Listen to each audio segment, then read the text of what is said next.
पाठी लागलेली आपण लास्ट टाइम पण बघितलं होतं जीवदंडला जाताना. लॉजिक आहे. नमस्कार मित्रांनो, स्वागत आहे तुमचं आमच्या आजच्या या किल्ले चावंडसाठीच्या दुसऱ्या व्लॉगमध्ये.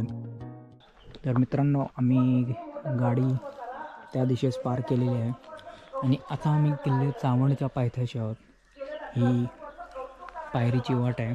हीच वाट आपल्याला किल्ल्यापर्यंत वरती घेऊन जाईल.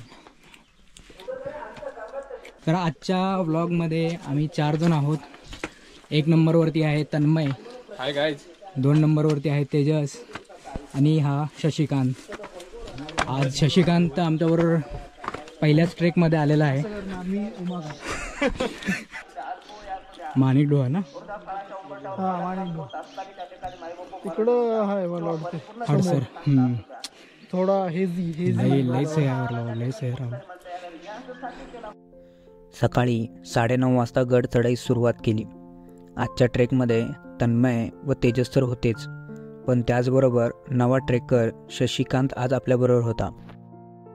चावंड हा भारताच्या महाराष्ट्र राज्यातील एक किल्ला आहे. पुणे जिल्ह्यातील उत्तरेकडील असलेल्या भागातील जुन्नर तालुक्यात कुकडी नदी वाहते. याच नदीच्या उगमाजवळ चावंड किल्ला आहे.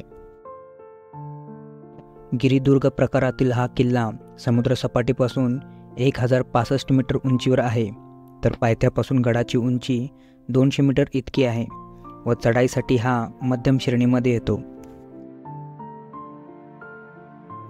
चावंड किल्ला हा परंपरागत नाव आहे.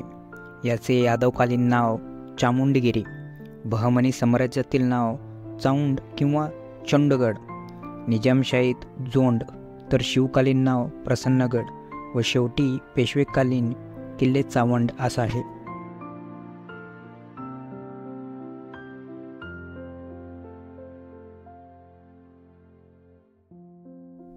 गडाच्या पायथ्यापासून प्रवेशद्वारापर्यंतचा रस्ता हा पायरी मार्ग आहे. शेवटच्या टप्प्यातील मार्ग हा फारच निमुळता आहे व गड संवर्धकांनी बऱ्याच ठिकाणी गडप्रेमींच्या संरक्षणासाठी रेलिंग हे लावलेले आहेत. चावंड किल्ल्यावरील पायऱ्या ह्या हडसर गडाची आठवण करून देतात. ह्या पायऱ्या जवळपास 1 फूट उंचीच्या आहेत. शेवटी 15 ते 20 मिनिटं चढाईनंतर आपण पोहोचलो गडाच्या मुख्य प्रवेशद्वाराजवळ.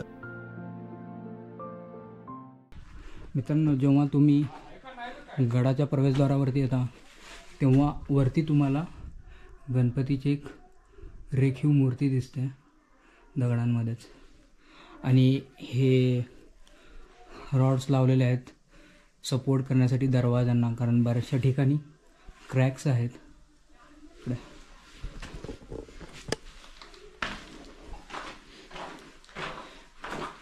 ह्या गडाचा दरवाजा जीवधन किल्ल्याची आठवण करून देतो.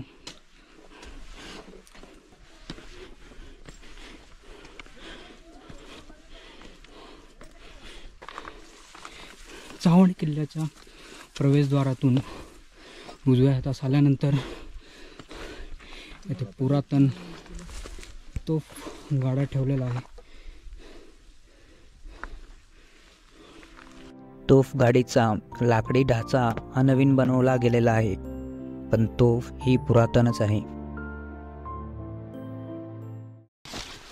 बघूया मग पुष्करणी बघायला आपण. कुठे आहे रस्ता, कुठे आहे? तोफगाडा पाहिल्यानंतर आम्ही निघालो गडावरील सदर पाहण्यासाठी, पण त्याचे फक्त अवशेष शिल्लक राहिले होते. गडावर प्रचंड झाडी वाढल्यामुळे वास्तू शोधणे प्रचंड जड जात होते व ह्या कारणामुळेच गडाला संवर्धनाची खूप गरज आहे.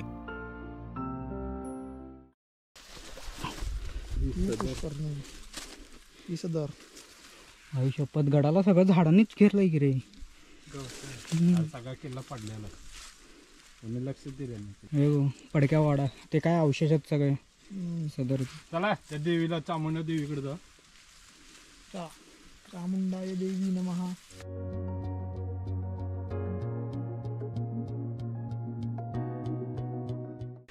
मित्रांनो, हे गवत एवढे वाढलेले आहेत हे, ह्याच्यामुळं काही समजणं अवघड आहे. आता इकडे पाट्या लावलेल्या आहेत, त्यासाठी थोडं समजू शकतं की इथे वाडा आहे. हे वाड्याचे अवशेष गडावरचे चाललो आहे चावंडा देवी मंदिराकडे. पुष्करणी जोड टाकी सगळी तिकडे कडेला महादेव मंदिर आहे पुढे. प्रत्येक गडावर जाताना तेथील गडाचा नकाशा डाउनलोड करणे गरजेचे. गडावरील वास्तू पाहताना व आजूबाजूचा निसर्ग निहाळताना काही वास्तू पाहणे राहून जाऊ नये यासाठी केलेला एक प्रयत्नच. इसवी सन 1842मध्ये मलिक नायबचा मुलगा अहमद, निजामशाहीचा संस्थापक, याने हा किल्ला बहामनी सुलतानच्या राजघराण्याशी एकनिष्ठ असलेल्या राजप्रतिनिधींकडून किंवा त्या प्रांताच्या फौजदारांना न जुमानणाऱ्या मराठी सरदारांकडून आपल्या ताब्यात घेतला. तर मित्रांनो, हे जे वाढलेले हे झाडं आहेत हे तुमच्या डोळ्यांना इजा पोचू शकतात. चक्क 6-6 फूट उंच इतके हे उंच आहेत. तर तुम्ही गॉगल्स वापरू शकता डोळ्याला इजा होऊ नये या कारणास्तव या झाडांतून जाताना.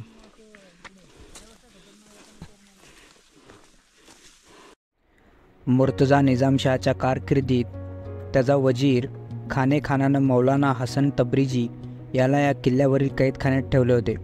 पुढे चंगीज खानाच्या मध्यस्थीने त्याची सुटका करण्यात आली. मुर्तजा निजामशहाचा आणखी एक वजीर आसद खान हा सुद्धा या किल्ल्यातील कैदखान्यात काही वर्ष बंदिस्त होता.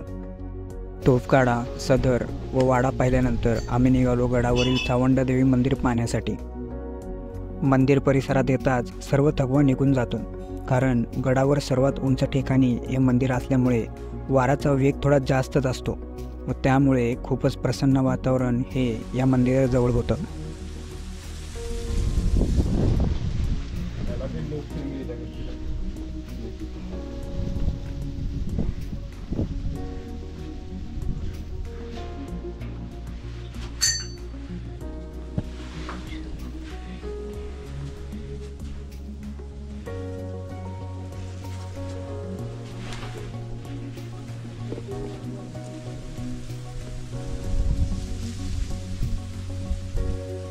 मंदिरासमोरच दीपमाळ आहे व तिथेच आहे एक नंदी.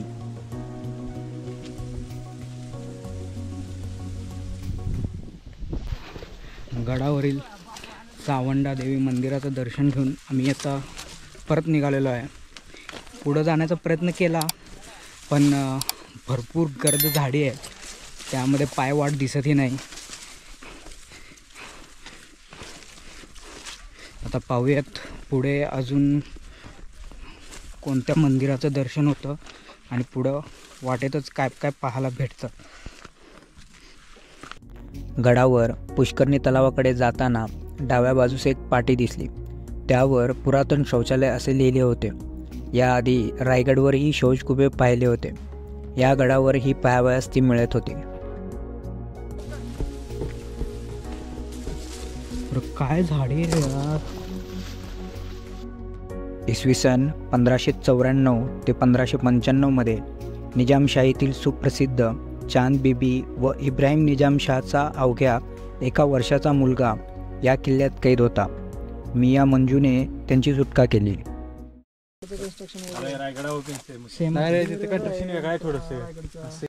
इसवी सन 1636मध्ये हा किल्ला मुघलांच्या ताब्यात गेला. इसवी सन 1672 ते 73च्या सुमारास छत्रपती शिवाजी महाराजांनी जुन्नरच्या आसपासच्या परिसरातील हरिश्चंद्रगड, हडसर वगैरे किल्ले निकाराने युद्ध करून जिंकून घेतले. त्याचवेळी चावंडचा किल्लाही त्यांनी लढून काबीज केला आणि त्याचे नाव बदलून प्रसन्नगड असे ठेवले.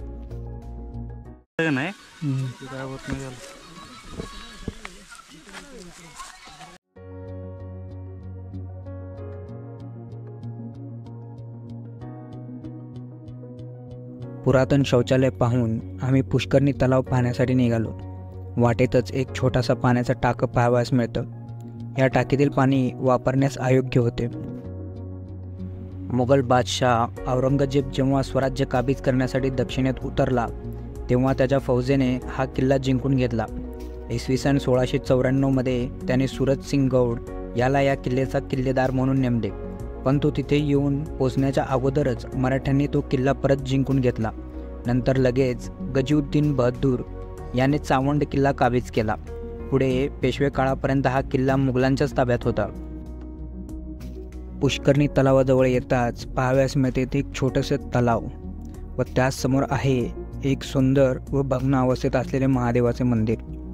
भग्न अवस्थेत असलेल्या या महादेवाच्या मंदिरातील कोरीवकाम पाहिल्यानंतर पूर्वी हे मंदिर किती सुंदर दिसत असेल याचा अंदाज आपण लावू शकतो.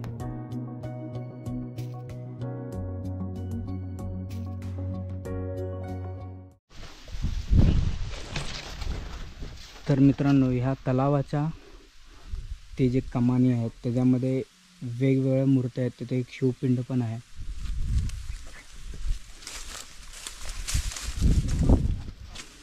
सप्तमातृका.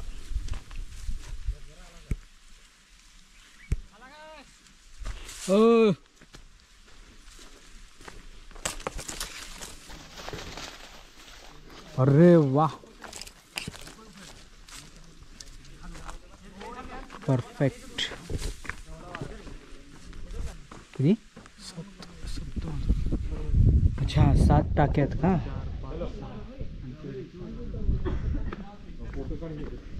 एक. पुष्करणी तलावानंतर आम्ही आलो सप्तमातृका तलावाजवळ. येथे पाण्याचे 7 टाके असल्या कारणाने बहुधा याला सप्त हा शब्दप्रयोग केला असावा. हे सर्व टाके एकमेकांशी जोडले असल्याकारणाने प्रत्येक टाकीतील पाण्याची पातळी ही सेमच होती. पेशवे काळात या किल्ल्याचा उपयोग राजकीय कैदी ठेवण्यासाठी केला जाईल. इसवी सन 1818मधील शेवटच्या इंग्रज मराठी युद्धात दिनांक 2 मे 1818 रोजी इंग्रजांनी हा किल्ला जिंकून घेतला. त्यावेळी त्यांनी मॉर्टर व हवित्झर या प्रकारच्या तोफांनी किल्ल्यावरती मारा करून सुमारे 100 तोफगोळे तटबंदीवरती डागले. त्यानंतर हा किल्ला इंग्रजांच्या ताब्यात गेला. शब्दसंग्रह आपला खूप छोटा आहे. तर आम्ही मित्रांनो आता गडावरून खाली उतरायला चालू केलेला आहे आणि सर्वात शेवटी आमचा तन्मय राहिलेला आहे. फोटो वगैरे काढून पाठीमागे थांबलेला आहे. तो खूप थकलेला आहे. फोटो काढून खूप थकलेला आहे. तर उतरताना तुम्ही खूप सावधानगिरी बाळगून उतरावे. जरा एडिट कर रे बाबा. व्हिडिओ मध्ये असं खूप थोडी अवघड वाट आहे इथून.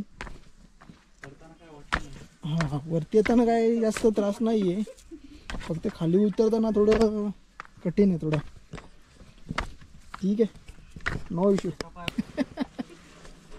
लॉजिक आहे.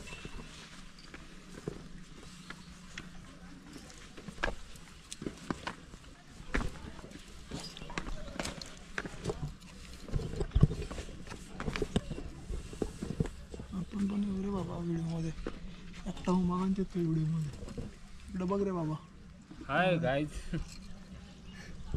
जरा उतरताना खूप त्रास होतोय.